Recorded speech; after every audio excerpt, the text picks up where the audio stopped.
Hello, sir. It's a pleasure to meet you, sir. And I know that without introduction, people know whom you are. But for formality's sake, can you please tell our audience and our viewers whom you are, please?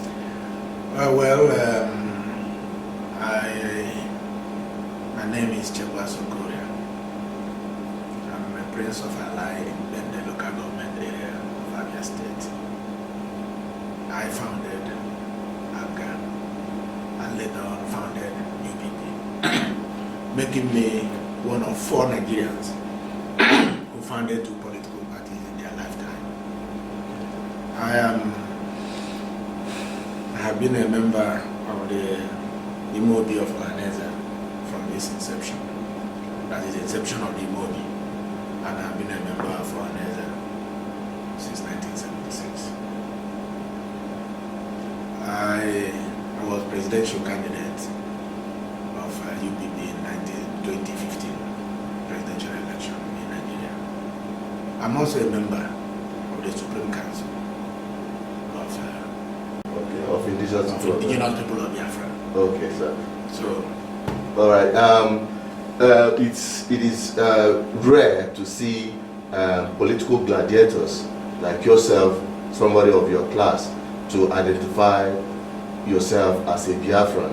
And there are many people in your class who have stayed clear from anything called Biafra. What do you think, in your opinion, has contributed to their fear?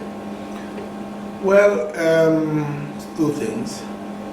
Number 1 is lack of self-esteem, which is as a result, which is, if I may say, the fallout of the loss of the war. Even those who were not born during the war are affected by the fallout of that loss. So that self-confidence is not there. The other leg of it is ignorance, because even as educated as many of our people are, they have not been able to differentiate what it means to be an indigenous person as against what it means to be a citizen of a country, and even what it means to originate from a particular ethnicity. So, in that order, if they understand what I understand, they will know that they have no difficulty in admitting that they are Igbo by origin. They are Biafrans by indigenship. And right now, and that one is changeable, they are Nigerians by citizenship. But that can be negotiated away, because their citizenship of Nigeria is not by God's creation, it's man-made. But that you are an Igbo is God's creation. Next to it is your indigenship. Okay, so it means that they are being indigenous people is inherent in them. Yes, that is why I said it's ignorance. Otherwise, I have said publicly without offending any law that I'm a Biafran by indigenship. Okay. I'm an indigenous Biafran. Okay, I'm an Igbo man by origin. Okay. And my citizenship of Nigeria is not God-made, it's man-made, and I can relinquish it. Okay. You can decide to refuse to be a citizen of a country. Okay. All right, sir. What's your advice to those that you mentioned that might be ignorant of whom they are? Well, it's a question of all of us who already are initiated. That is, those of us who God have revealed the sacredness of who we are, to help to educate others. All they need to be educated, because I know many that I have converted. It's like somebody like Christians will convert you from your sinful way to you are born again. Yes, So there's so much to do in terms of getting them to realize who they are. And once you realize who you are and you are proud of who you are, then you are no longer afraid. Many do not know that when they say that they are Biafrans, that they are not committing any offense. Okay. So they believe that it is fear, it is ignorance, and they must tackle this two-pronged problem Okay. simultaneously. Okay, sir. Now, many Biafrans have not embraced the political ideology in pursuit for their self-determination. And do you have any advice for them? Is there any hope through political process that Biafrans can achieve their self-determination as they are agitating at the moment? In fact, it is the only hope. I'm not saying that there wouldn't be other approaches, but the shortest route to realization of self-determination and the achievement of the sovereign state of Biafra is through political means. That's the fastest, because even if you are deploying the diplomatic means, you need a political vehicle to be even listened to. You need a political vehicle for anybody to give you audience outside of your immediate environment. And because the world is a global village, you need other people to understand what you are pursuing. So that's the political approach and the diplomatic approach go pari passu. The legal approach is also part of it, and it only shows that what you are doing is not unlawful, and you are prepared to subject yourself to the legal process. Legal process in the country where you want to exit from, legal process in international courts, even legal process in the court of public opinion. Okay. All right, sir. You have said all that, but people out there will always argue, where has it happened?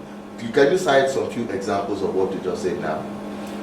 It has happened in many places. As a matter of fact, remember that even the Soviet Union is broken into about 15 countries now, more than that. Of course, the former Yugoslavia, you can be talking about 5 different countries. Bangladesh, Pakistan, they were all from India. You can go on and on. There are so many places, and in all of them, they had political parties with which they were able to achieve their ultimate aspiration of self-determination and independence, including political liberty. There are those that are still in the struggle. Okay. We are not the only ones in the struggle. You have the Scottish people who are still in the struggle, and they have the Scottish National Party, SNP, they are using to fight. You also have the Northern Ireland, who are still fighting. They have their own political party. You have the Irish Republican Army, and then you have the Sinn Féin as a political wing. That's the Irish Republican Army. And then you have Sinn Féin, which is their political wing. In the French-speaking Quebec, they have their own political party. Let us even come down to the recent referendum in Britain that they had called where they exited. It required tremendous education. The campaign that went into the referendum was far more than the campaign that went into the election of a prime minister. And even at that, it was a narrow defeat. So, if we are to even achieve a referendum in Nigeria, and you have not used a political platform to reach out to the people and educate them on the need for that exit, you may be embarrassed at the referendum. Because people may be thinking, and like our people are thinking now, what happened to their property in Lagos, in Borno, in all that. But yet, they have forgotten that we also have property in America, in Ghana, in Togo, and all that, and still we are not citizens of those places. So nothing will happen to your property, wherever you are, just because you have supported yourself to achieve freedom. And I will also remind our people, and even when Britain was trying to persuade Ghana under Nkrumah not to bother about political freedom, that their economic well-being was far more important than that, and that Britain would provide them all of the comfort, Nkrumah said, Give me first my political freedom and every other thing shall be added. So liberty is key. There is nothing that can be given to you that will equate political liberty. So this is what we have to do. There is education to be done, and I must congratulate, use this opportunity to congratulate the customary government of the indigenous people of Biafra for the enormous work they have been doing. It's not been easy, the challenge has been high, they have been misunderstood. Yes, I have also been misunderstood many times, I can understand. But the important thing is that they are determined to bear the cross. So let us make the burden lighter for them by listening, understanding, embracing what they are saying, because it is for all of us. If we do that, we will get our freedom in our lifetime. If we don't do that, freedom will still come, but it will take a longer time. Thank you so much, sir. Yeah. It's a pleasure to meet you, sir. Is there any advice you have for our young youth out there? Well, my advice to the young youth is that they should take their destiny in their hands. Nobody is going to liberate them except they liberate themselves. And they will start by liberating their minds. They have to be psychologically attuned to liberation. Every other thing becomes easy. Thank you, sir. It's a pleasure to meet you, sir.